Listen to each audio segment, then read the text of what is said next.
नमस्कार, मैं हूं कमल श्रीमाली। आप सभी का बहुत बहुत स्वागत हमारे चैनल में और सूर्य के वृषभ राशि में परिवर्तन के इस विशेष एपिसोड में। सूर्य सृष्टि को चलाने वाले प्रत्यक्ष देवता हैं। ज्योतिष में सूर्य को पूर्वजों का प्रतिनिधि ग्रह भी माना गया है। किसी भी कुंडली में सूर्य पर एक या एक से अधिक पाप ग्रहों का प्रभाव होने पर उसे पितृदोष से पीड़ित माना जाता है, पितृदोष से पीड़ित कहा जाता है। जिसकी कुंडली में सूर्य शुभ होता है वे बहुत शानदार सम्मानित जीवन व्यतीत करते हैं। कैरियर में सूर्य सरकारी पद का रिप्रेजेंटेशन करते हैं, सरकारी पद का प्रतिनिधित्व करते हैं। सूर्य व्यक्ति को सिद्धांतवादी बनाता है। इसके अलावा सूर्य कैरियर में कठोर अनुशासन वाला अधिकारी, उच्च पद पर आसीन अधिकारी, प्रशासक, समय के साथ में उन्नति करने वाला, निर्माता और कोई भी काम का निरीक्षण करने वाला बनाता है। मान सम्मान, यश अपयश, कीर्ति, प्रसिद्धि, सत्ता, ज्ञान, आयु, आरोग्य, नेत्र रोग, पिता, हृदय, आत्मा और शारीरिक बनावट अर्थात फिजिकल बॉडी का जो कंस्ट्रक्शन है उसकी बात कर सकते हैं। और लक्ष्मी का विचार सूर्य से किया जाता है। जिनकी जन्म कुंडली में सूर्य अच्छी स्थिति में होता है उनका रहन सहन और तौर तरीका राशि होता है, ठाट बाट उनके राशि होते हैं। ऐसे लोगों को कई बार स्वभाव से अहंकारी भी माना जाता है, क्योंकि वे आसानी से किसी के साथ में घुल मिल नहीं पाते और ना ही परिस्थितियों से समझौता कर पाते। कुंडली में सूर्य की अच्छी स्थिति पिता के साथ में मधुर संबंधों का सूचक है। वहीं यह भी देखा गया है कि जिन जातकों की कुंडली में सूर्य दोषपूर्ण होता है, नीच राशि का होता है, सूर्य पाप प्रभाव में होता है, उन्हें पिता का सामान्य सुख भी नहीं मिल पाता है। सूर्य को आत्मा का कारक भी माना गया है, इसलिए कुंडली में सूर्य की अच्छी स्थिति आत्मिक दृढ़ता को दर्शाती है। ऐसे जातकों में भरपूर आत्मविश्वास होता है और सूर्य के कमजोर होने पर व्यक्ति में आत्मविश्वास में कमी होती है। सिंह राशि का स्वामित्व सूर्यदेव को प्राप्त है। वहीं सूर्यदेव कृतिका, उत्तरा फाल्गुनी और उत्तराषाढ़ा नक्षत्रों के स्वामी हैं। सूर्यदेव मेष राशि में उच्च के होते हैं, जबकि तुला राशि में नीच राशि के माने जाते हैं। चंद्रमा, मंगल और बृहस्पति सूर्य के मित्र हैं। बुध ग्रह सूर्य के लिए सम है, न्यूट्रल है, तथा शुक्र और शनि सूर्य के शत्रु माने गए। सूर्य का वृषभ राशि में प्रवेश 14 मई 2020 को होने जा रहा है। वृषभ राशि में सूर्य 14 जून 2020 तक रहेंगे। यह एक भूमि तत्व और स्थिर स्वभाव वाली राशि है।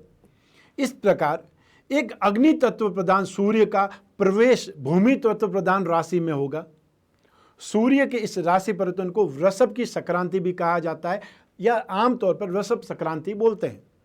और इस दिन स्नान, दान, तर्पण आदि के लिए बहुत शुभ माना जाता है यह दिन। तो आइए अब जानते हैं कि वृषभ राशि में सूर्यदेव का यह परिवर्तन आपकी राशि पर क्या प्रभाव देगा। आइए अब बात करते हैं कन्या राशि की। सूर्य आपकी राशि से द्वादश भाव के स्वामी है, अर्थात 12वें भाव के स्वामी है, तथा आपकी राशि से 9th हाउस में गोचरवश प्रवेश करेंगे। 9th हाउस अर्थात भाग्य भाव। इस भाव से धर्म, लंबी दूरी की यात्राएं, गुरु या गुरु तुल्य लोगों का अपने जीवन में स्थान, इस बारे में विचार किया जाता है। सूर्य के इस गोचर काल के दौरान आपके मान सम्मान में निस्संदेह इंप्रूवमेंट आएगा, वृद्धि होगी। समाज के कामों में आपका नाम होगा। आप परोपकार के काम में बढ़ चढ़कर हिस्सा लेंगे। पेरेंटल प्रॉपर्टीज मिलने की संभावना इस काल में, इस समय काल में प्रबलतम रूप से आपको मिलने वाली है, अर्थात बहुत ही प्रबल योग है। इस अवधि में आपको थोड़ा उतार चढ़ाव का सामना करना पड़ सकता है। अचानक से कुछ काम बन सकते हैं तो कुछ काम बिगड़ भी सकते हैं। आपके भाई बहनों को इस समय काल में कोई बहुत बड़ी परेशानी का सामना करना पड़ सकता है। कानून के विरुद्ध कार्य से मानहानि होने की संभावनाएं बनेगी, इसलिए समय रहते सावधान हो जाएं, समय रहते कोई न कोई उपाय ढूंढें, समय रहते इस समस्या से निकलने के बारे में बात करें या कोई न कोई रास्ता निकालें। मान लीजिए कोई लॉयर से बात करनी है तो लॉयर से बात करके रखें। फाइनेंस से संबंधित मामलों में, लेन देन के मामलों में आपको काफ़ी ज़्यादा सेफ्टी बरतनी पड़ेगी, काफ़ी ज़्यादा सावधानी बरतनी पड़ेगी, क्योंकि फाइनेंस लॉस होने की संभावनाएं पूरी बनी हुई है। यदि संभव हो तो इस समय काल में किसी को पैसा देने से बचें या कोई डील करने से बचें। एक्सपेंसेस पर कंट्रोल रखने से ही आप सेविंग कर पाएंगे, ये याद रखिएगा। अपनी हेल्थ का भी आपको पूरा पूरा ध्यान रखना पड़ेगा, क्योंकि हेल्थ से रिलेटेड कुछ प्रॉब्लम आपको परेशान कर सकती है। आपके फादर की हेल्थ पर भी कोई उनको बुरा असर पड़ सकता है और उनको हार्ट से संबंधित कोई समस्या होने की संभावनाएं इस समय काल में बलवान हो रही है। और यदि उन्हें ऑलरेडी हार्ट से रिलेटेड प्रॉब्लम है तो आपको उनका बहुत ज़्यादा केयर रखना चाहिए। या ये बोल सकता हूँ कि मेंटली स्ट्रांग बन करके प्रिपेयर होना चाहिए। कोई प्रॉब्लम होती है तो उन सारी दवाइयों को आपने याद रखना है, और यदि कोई ऐसी दवाई नहीं है इमरजेंसी वाली तो उसको ला करके समय पर रखना चाहिए।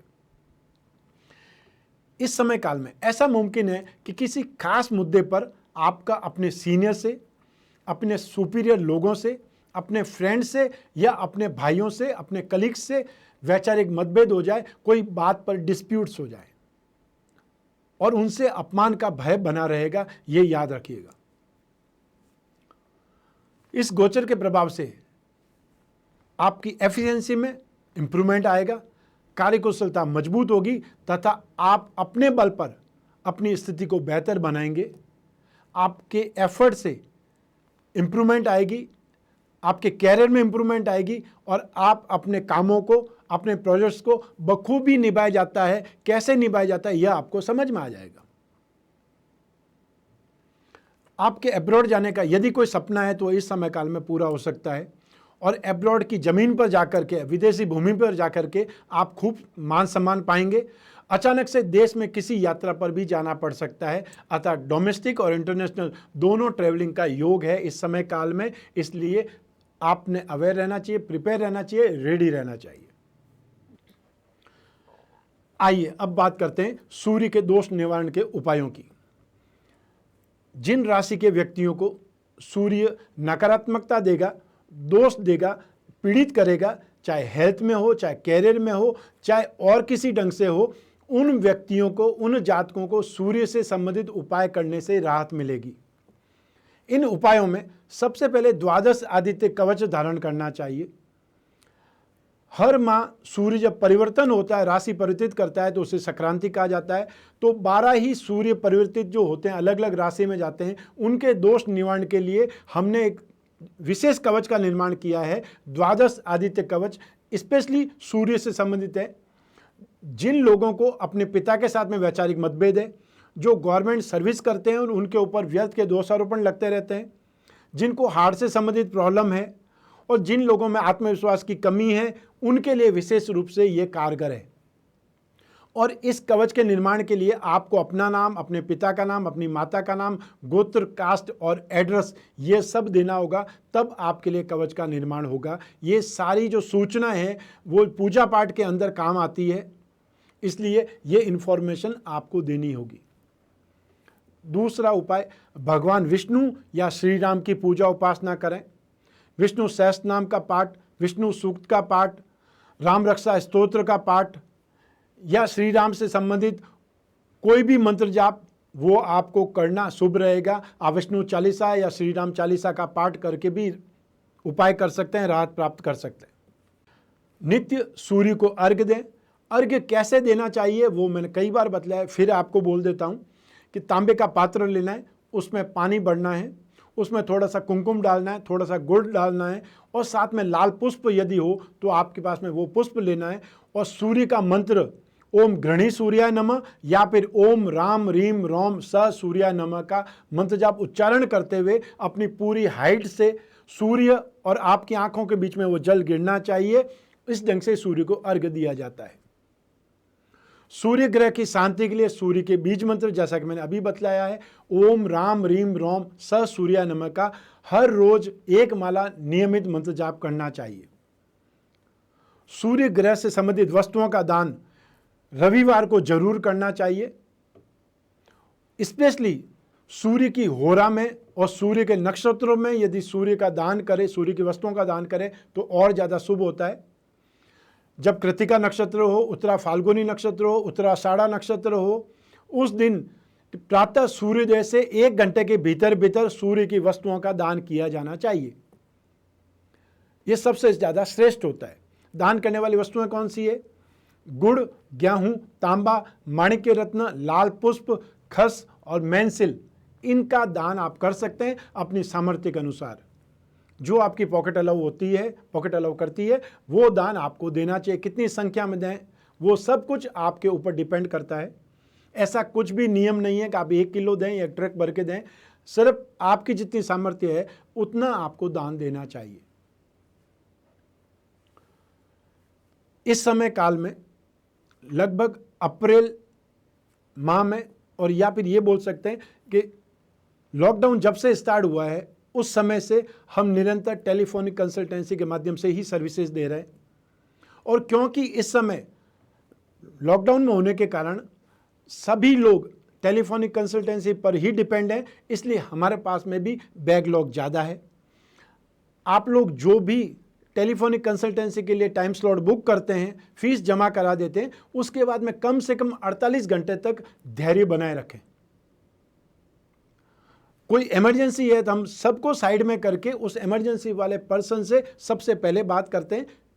इमरजेंसी का मानवीयता के दृष्टिकोण से यदि कोई वास्तव में पीड़ित है, उन सबको देखते हुए हम उसको प्रायोरिटी पे देते हैं, प्रायोरिटी पे इम्पोर्टेंस देते हैं। लेकिन इसका अर्थ ये नहीं है कि बाकी सभी लोग इम्पोर्टेंट नहीं हैं। तो यदि आप भी टेलीफोनिक कंसल्टेंसी के माध्यम से अपने प्रश्नों के जवाब चाहते हैं, अपनी जन्म कुंडली का विश्लेषण कराना चाहते हैं, भविष्य में झांकना चाहते हैं, कोई बहुत महत्वपूर्ण निर्णय लेना चाहते हैं, तो ऐसी स्थिति में टेलीफोनिक कंसल्टेंसी के लिए टाइम स्लॉट बुक कराना पड़ेगा। और इसके लिए स्क्रीन पर जो व्हाट्सएप नंबर आते हैं उस पर सिर्फ अपना नाम और फ़ोन नंबर लिख करके या सिर्फ आप हमें मैसेज कर दीजिए, वापस आपके पास में पूरा प्रोसीजर आएगा, वो प्रोसीजर को फॉलो कर दीजिए। उसके बाद में आप और मैं सिर्फ और सिर्फ आपकी कुंडली पर, आपके प्रश्नों पर चर्चा करेंगे और जो भी उचित उपाय होंगे वो भी आप तक संचार माध्यमों के द्वारा पहुंचेंगे। आपकी कोई भी प्रॉब्लम है, एक बार बातचीत हो गई, एक बार मैंने उपाय आपको भेज दिए लिख करके, उसके बाद में जो भी आपकी गोपनीयता है वो वहीं समाप्त हो जाएगी। अर्थात आप अपनी कोई भी बात, कोई भी प्रश्न आराम से पूछ सकते हैं, सेफ होकर के पूछ सकते हैं, निश्चिंत होकर के पूछ सकते हैं। उसमें कोई भी 1% का भी प्रॉब्लम नहीं होने वाली है। स्वस्थ रहें, प्रसन्न रहें, अपना, अपने परिवार का, अपने घर में छोटे छोटे बच्चों का इस समय काल में महामारी से ज़्यादा केयर करें। और जो आपके घर में बुजुर्ग हैं उनका और ज़्यादा केयर करने की ज़रूरत है, उनके साथ में समय गुजारने की ज़रूरत है, क्योंकि आपके घर में एक प्रकार से एक्सपीरियंस का खजाना पड़ा है। आप उसमें से जितना निकाल सकते हैं, ये आपकी अपनी पूंजी है, अपनी कैपिटल है, उसका फ़ायदा आप उठा सकते हैं। आप सभी को मेरा नमस्कार, बहुत बहुत शुभकामनाएं। ईश्वर आपकी रक्षा करे। धन्यवाद।